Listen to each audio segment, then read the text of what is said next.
Hi friends, आता BMC क्लर्कची exam चालू आहे आणि त्याच्यात मॅनेजमेंट हे सगळ्यात मोठं, टाईम मॅनेजमेंट सगळ्यात मोठं रोल प्ले करतं आहे. कारण आपण त्याला व्हेरी इम्पॉर्टंट मानलं आहे. कारण मी एक्झाम दिली आणि भरपूर मुलांनी दिली. सगळ्यांना विचारल्यानंतर असं लक्षात आलं मुलांकडून टाईम मॅनेजमेंट झालेलं नाही आहे. कारण का झालं नाही ते आपण बघू. इथं 25 क्वेश्चन 25 मिनिट, 25 प्रश्न 25 मिनिट. 25 प्रश्न असे, कारण 25 मिनिट झालं हे गायब होतं, वापस येत नाही. सगळ्यांचं तसंच आहे. त्याच्यासाठी आपल्याला टाईम मॅनेजमेंट करायची आहे. इथं दिलेले बघा, टाईमवर लक्ष ठेवा. कारण 25 मिनिटात 25 प्रश्न सोडायचे आहेत. सगळ्यात पहिले आपला सोपा टॉपिक घ्यायचा आहे याच्यात. जसे की मराठी आपल्याला सोपं जातो म्हणून पहिले मराठी घ्या. तर 3-4 मिनिटात होऊन जाईल. जास्त 7 क्वेश्चन आले तरी 5 मिनिटात होऊन जाईल. त्याच्यानंतर तुम्हाला इझी कोणतं जातं, करंट अफेअर इझी झाला, सेकंडला ते घ्या. मॅथ रिझनिंग एकदम सोपं आहे. जर अवघड असेल तर त्याला थोडंसं लास्टला ठेवा. त्याला जास्त टाइम त्याच्यात वेळ घालू नका. आणि इंग्रजी तुम्हाला इझी जात असेल तर सेकंड नंबरला ठेवा. तसंच इंग्लिश आणि मराठीमध्ये पॅसेज येतो. हे बघा, मराठीत एक पॅसेज, इंग्लिशमध्ये एक पॅसेज. जसे की 4 ते 5 प्रश्न त्याच्यावर येतात. तर मी काय म्हणतो, जसे की सेकंड बॅचमध्ये 25 मिनिट संपल्यानंतर हे सीट आलं. याच्यात काय करा, पॅसेजला जास्त टाइम देऊ नका.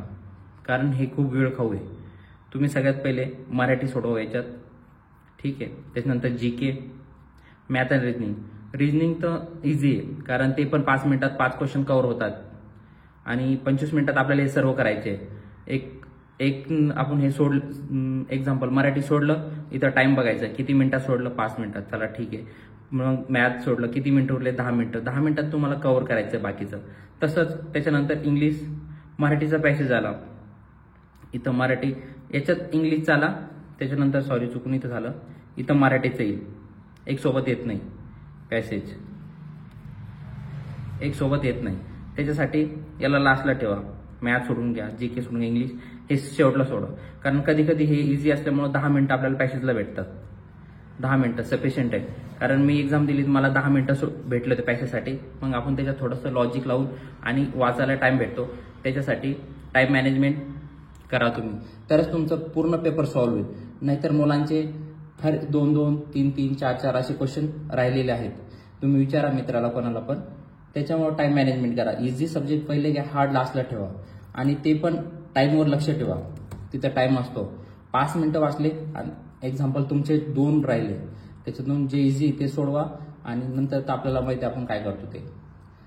तर मी असेच व्हिडिओ टाकलेले, कोणते क्वेश्चन आलेले, कोणत्या टाईपचे येईल, Marathi, English, GK, current affair सगळं टाकलेलं आहे माझ्या चॅनलला.